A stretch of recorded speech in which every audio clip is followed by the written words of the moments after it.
آج سے تقریباً 100 سال قبل جب دنیا بھر کے ایوانوں میں روس کے کمیونسٹ انقلاب نے ایک ہیجان برپا کر رکھا تھا، تو ایسے لگنے لگا تھا کہ جیسے اب اس کرہ ارض پر آباد مزدوروں، کسانوں اور مخلوق الحال انسانوں کی قسمت بدلنے والی ہے۔ کیمونزم کی اس انقلابی تبدیلی نے غلام برطانوی ہند میں لکھنے والوں کو بے حد متاثر کیا۔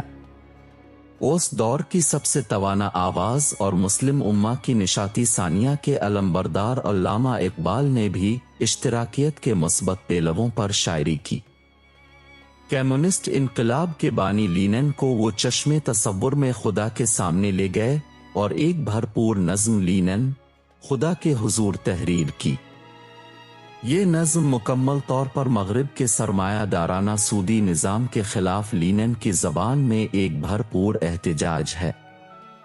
علامہ اقبال کی اس نظم کے 2 اشعار نے عالمی سودی نظام کے پورے ڈھانچے کو انتہائی آسانی سے بیان کر دیا ہے۔ رانائی تعمیر میں، رونق میں، صفا میں، گرجوں سے کہیں بڑھ کے ہیں بنکوں کی عمارات۔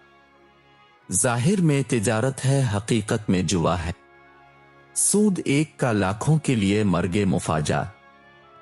نظم کے آخر میں دنیا کے سرمایہ دارانہ نظام کی برائیاں، ظلم اور جبر و استبداد گنواتے ہوئے لینن اللہ سے یوں شکوا کنا ہوتا ہے، تو قادر و عادل ہے مگر تیرے جہاں میں ہیں تلخ بہت بندہ مزدور کے اوقات، اب ڈوبے گا سرمایہ پرستی کا سفینہ، دنیا ہے تری منتظری روز مکافات۔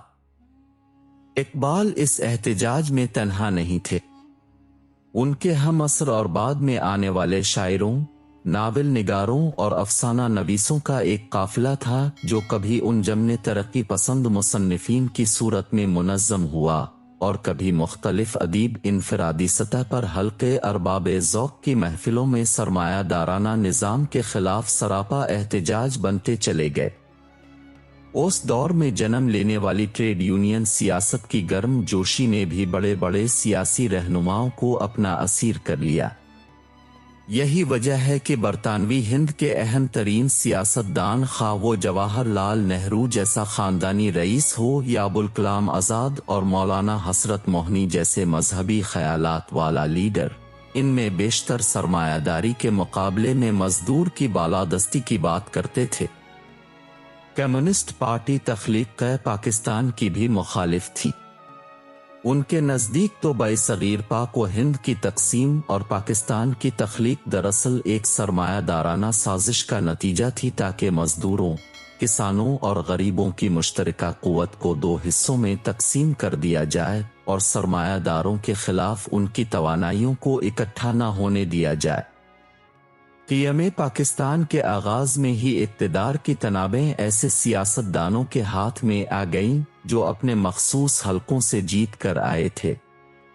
یہ بڑے بڑے زمیندار تھے، اس لیے انقلاب دشمن بھی تھے۔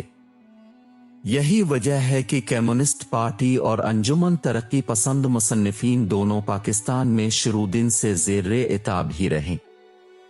ایک زرعی معاشرہ ہونے کی وجہ سے پاکستان میں کھیتوں میں کام کرنے والا ہاری اور مزارع پورے ملک میں منتشر تھا۔ کسانوں کو کسی ایسے نعرے پر اکٹھا کرنا بہت مشکل تھا کیونکہ وہ دیہی زندگی کے معمولات میں الجھے ہوئے ہوتے ہیں اور مطمئن بھی۔ لیکن جیسے ہی پہلے 30 سالوں میں پاکستان میں بیش بہا صنعتیں لگیں اور صنعتی ترقی نے اپنے پیر پھیلائے تو اس کے نتیجے میں مزدور دیہات سے شہروں میں آ کر ملوں کی چھتری تلے جمع ہونے لگے، جس سے ٹریڈ یونین سیاست نے ایک ڈم عروج پکڑا۔ ایوب خان کے خلاف چلنے والی تحریک کا ایک اہم نعرہ یہ بھی تھا کہ اس ملک پر 22 خاندانوں کا قبضہ ہے۔ یہ نعرہ اس قدر مقبول تھا کہ ذوالفقار علی بھٹو جیسا بڑا زمیندار، جس کی پارٹی میں مصطفیٰ جتوئی، طالب المول اور مصطفیٰ کھر جیسے لاتعداد بڑے بڑے زمیندار تھے، اس نے بھی ووٹ کی سیاست اور عوامی مقبولیت کے لیے سرمایہ داری کے خلاف پارٹی پوزیشن اس حد تک لی کہ پیپلز پارٹی کے منشور کے 4 بنیادی نکات میں سے تیسرا نقطہ یہ تھا کہ سوشلزم ہماری معیشت ہے۔ ملک پر 22 خاندانوں کا قبضہ ہے،